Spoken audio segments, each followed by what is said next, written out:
जय माता रानी दोस्तों, आज हम सुनेंगे श्री दुर्गा सप्तशती का तीसरा अध्याय सेनापतियों सहित महिषासुर का वध।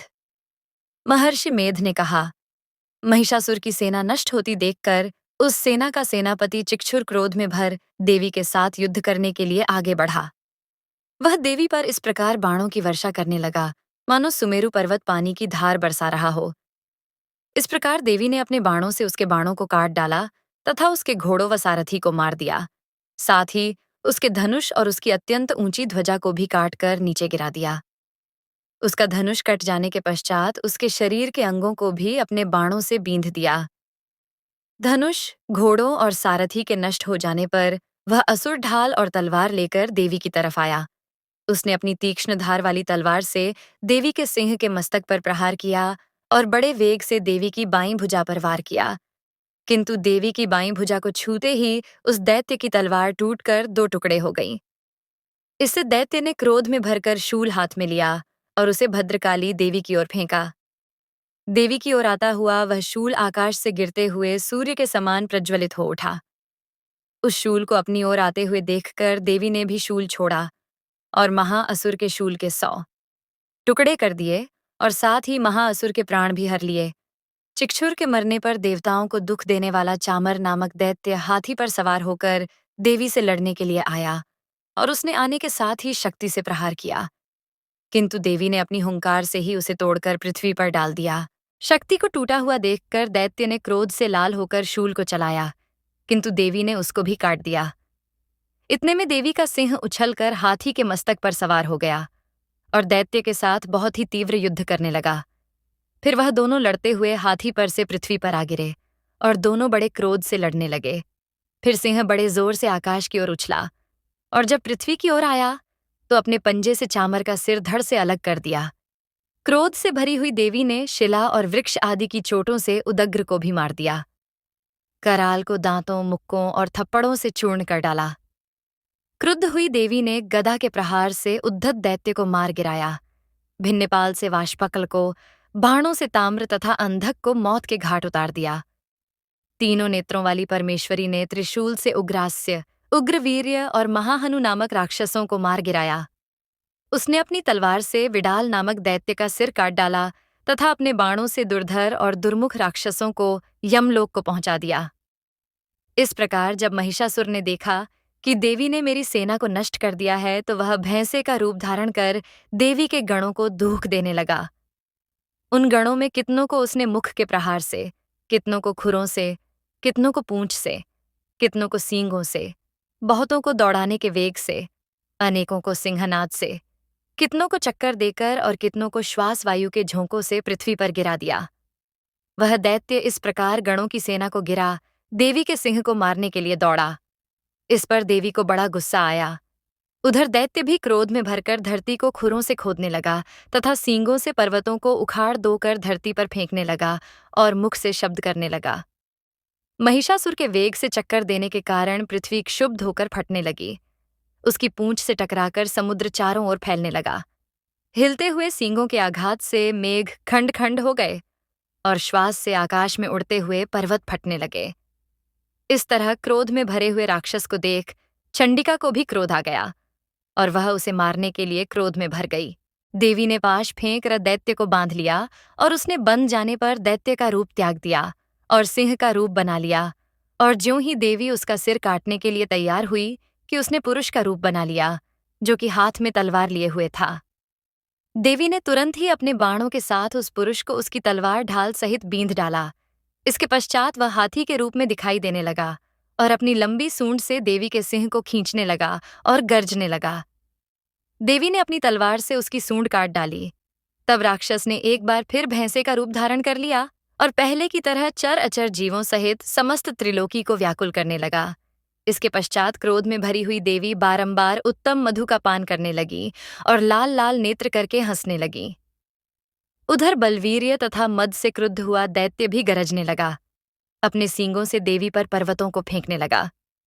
देवी अपने वाणों से उसके फेंके हुए पर्वतों को चूर्ण करती हुई बोली, ओह मूढ़, जब तक मैं मधुपान कर रही हूं तब तू गरज ले और इसके पश्चात मेरे हाथों तेरी मृत्यु हो जाने पर देवता गरजेंगे। महर्षि मेधा ने कहा, यों कहकर देवी उछलकर उस दैत्य पर जा चढ़ी और उसको अपने पैर से दबाकर शूल से उसके गले पर आघात किया। देवी के पैर से दबने पर भी दैत्य अपने दूसरे रूप से अपने मुख से बाहर होने लगा। अभी वह आधा ही बाहर निकला था कि देवी ने अपने प्रभाव से उसे रोक दिया। जब वह आधा निकला हुआ ही दैत्य युद्ध करने लगा तो देवी ने अपनी तलवार से उसका सिर काट दिया। इसके पश्चात सारी राक्षस सेना हाहाकार करती हुई वहां से भाग खड़ी हुई और सब देवता अत्यंत प्रसन्न हुए तथा आर्षियों महर्षियों सहित देवी की स्तुति करने लगे। गंधर्वराज गान करने तथा अप्सराएं नृत्य करने लगी। श्री दुर्गा सप्तशती का चौथा अध्याय। इंद्रादि देवताओं द्वारा देवी की स्तुति। महर्षि मेधा बोले, देवी ने जब पराक्रमी दुरात्मा महिषासुर को मार गिराया और असुरों की सेना को मार दिया, तब इंद्रादि समस्त देवता अपने सिर तथा शरीर को झुकाकर भगवती की स्तुति करने लगे। जिस देवी ने अपनी शक्ति से यह जगत व्याप्त किया है और जो संपूर्ण देवताओं तथा महर्षियों की पूजनीय है, उस अंबिका को हम भक्तिपूर्वक नमस्कार करते हैं। वह हम सबका कल्याण करे। जिस अतुल प्रभाव और बल का वर्णन भगवान विष्णु, शंकर और ब्रह्मा जी भी नहीं कर सके, वही चंडिका देवी इस संपूर्ण जगत का पालन करे और अशुभ भय का नाश करे। पुण्यात्माओं के घरों में तुम स्वयं लक्ष्मी रूप हो और पापियों के घरों में तुम अलक्ष्मी रूप हो, और सत्कुल में उत्पन्न होने वालों के लिए तुम लज्जा रूप होकर उनके घरों में निवास करती हो। हम दुर्गा भगवती को नमस्कार करते हैं। हे देवी, इस विश्व का पालन करो। हे देवी, हम तुम्हारे अचिंत्य रूप का किस प्रकार वर्णन करें। असुरों का नाश करने वाले भारी पराक्रम तथा समस्त देवताओं और दैत्यों के विषय में जो तुम्हारे पवित्र चरित्र हैं, उनका हम किस प्रकार वर्णन करें। हे देवी, त्रिगुणात्मिका होने पर भी तुम संपूर्ण जगत की उत्पत्ति का कारण हो। हे देवी, भगवान विष्णु, शंकर आदि किसी भी देवता ने तुम्हारा पार नहीं पाया। तुम सबकी आश्रय हो। यह संपूर्ण जगत तुम्हारा ही अंशरूप है, क्योंकि तुम सबकी आदिभूत प्रकृति हो। हे देवी, तुम्हारे जिस नाम के उच्चारण से संपूर्ण यज्ञों में सब देवता तृप्ति लाभ करते हैं, वह स्वाहा तुम ही हो। इसके अतिरिक्त तुम पितरों की तृप्ति का कारण हो, इसलिए सब आपको स्वधा कहते हैं। हे देवी, वह विद्या जो मोक्ष को देने वाली है, जो अचिंत्य महाज्ञान स्वरूपा है, तत्वों के सार को वश में करने वाले, संपूर्ण दोषों को दूर करने वाले, मोक्ष की इच्छा वाले, मुनिजन जिसका अभ्यास करते हैं, वह तुम ही हो। तुम वाणी रूप हो और दोष रहित रग तथा यजुर्वेदों की एवं उद्गीत और सुंदर पदों के पाठ वाले सामवेद की आश्रय रूप हो। तुम भगवती हो। इस विश्व की उत्पत्ति एवं पालन के लिए तुम वारत्ता के रूप में प्रकट हुई हो और तुम संपूर्ण संसार की पीड़ा हरने वाली हो। हे देवी, जिससे सारे शास्त्रों को जाना जाता है, वह मेधा शक्ति तुम ही हो और दुर्गम भवसागर से पार करने वाली नौका भी तुम ही हो। लक्ष्मी रूप से विष्णु भगवान के हृदय में निवास करने वाली और भगवान महादेव द्वारा सम्मानित गौरी देवी तुम ही हो। मंद मुस्कान वाले, निर्मल पूर्णचंद बिंब के समान और उत्तम सुवर्ण की मनोहर कांति से कामनीय तुम्हारे मुख को देखकर भी महिषासुर क्रोध में भर गया। यह बड़े आश्चर्य की बात है। और हे देवी, तुम्हारा यही मुख जब क्रोध से भर गया तो उदय काल के चंद्रमा की भांति लाल हो गया और तनी हुई भौहों के कारण विकराल रूप हो गया। उसे देखकर भी महिषासुर के शीघ्र प्राण नहीं निकल गए। यह बड़े आश्चर्य की बात है। आपके कुपित मुख के दर्शन करके भला कौन जीवित रह सकता है। हे देवी, तुम हमारे कल्याण के लिए प्रसन्न हो।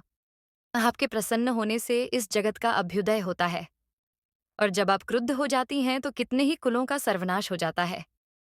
यह हमने अभी अभी जाना है कि जब तुमने महिषासुर की बहुत बड़ी सेना को देखते तो मार दिया। हे देवी, सदा अभ्युदय प्रताप देने वाली तुम जिस पर प्रसन्न हो जाती हो, वही देश में सम्मानित होते हैं। उनके धन यश की वृद्धि होती है। उनका धर्म कभी शिथिल नहीं होता है और उनके यहाँ अधिक पुत्र पुत्रियाओं और नौकर होते हैं। हे देवी, तुम्हारी कृपा से ही धर्मात्मा पुरुष प्रतिदिन श्रद्धापूर्वक यज्ञ करता है और धर्मानुकूल आचरण करता है और उसके प्रभाव से स्वर्गलोक में जाता है, क्योंकि तुम तीनों लोकों में मनवांछित फल देने वाली हो।